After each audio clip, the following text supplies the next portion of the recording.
Now, we don't need to, there's some latest news that some other big shot lawyer jumped ship, right? That's true.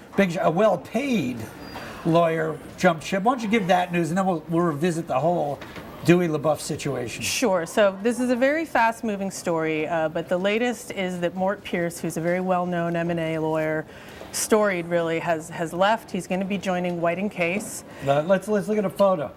But, you know, Mort Pierce, I don't know the man, but he really does look like a New York lawyer. He is a legendary workaholic. We actually just spoke with him. Yeah. He was in his office. He took time out of his busy workaholism to speak to you. He was in his office. He said he was surrounded by boxes.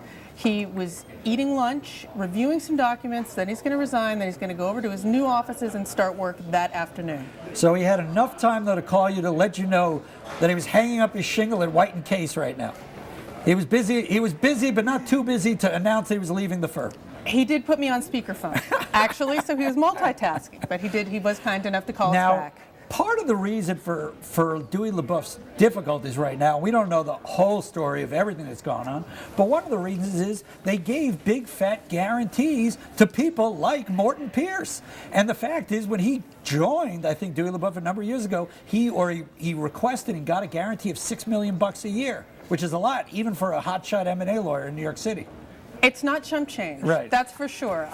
Morton Pierce had actually been head of Dewey Ballantine, which was this old line firm that merged with LeBoeuf Lamb in 2007. And so it's not uncommon at mergers for sort of the heads to secure their deals future for themselves. But I believe at the time $6 million was pretty high. Now Mort doesn't want to comment on his compensation.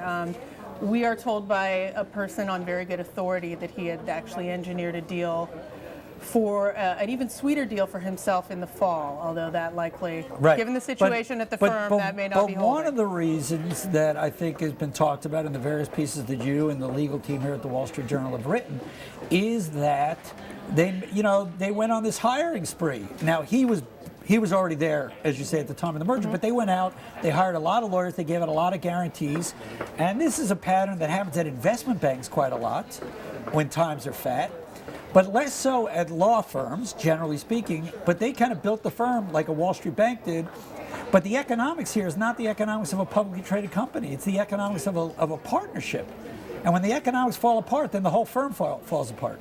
Right. It was sort of an unsustainable strategy, so it would seem. Although it's not uncommon, in recent years, law firms have generally taken more, instead of spending your whole career at one place, people hop, they go from place to place, they follow the money. What appears to have happened to Dewey and LeBoeuf is they kind of used money as the glue to put together this merger. They used it to keep people from leaving, and then other people got wind of these deals, and then they wanted some too, like the joke about the mouse in the soup. Tell me the joke. Waiter, there's a mouse in my soup. And the waiter says, I don't know. Keep quiet or everyone else will want one. Right, exactly.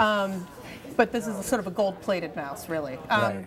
Anyway, so it escalated, and then perhaps a nail in the coffin. In 2011, they hired, I believe, 37 new partners, many of them marquee names. A lot of money at stake here. Well, when you live by the star system, you die by the star system, don't you? Certainly in what we're finding out right now. What is happening other than Morton Pierce packing his boxes? What is happening right now? Have they filed for bankruptcy? They're as of this moment, when I left my desk, they did not appear to have filed for bankruptcy, and Martin Bienenstock, who's one of the firm leaders, a key bankruptcy lawyer, has said that they have no sort of immediate plans to do so.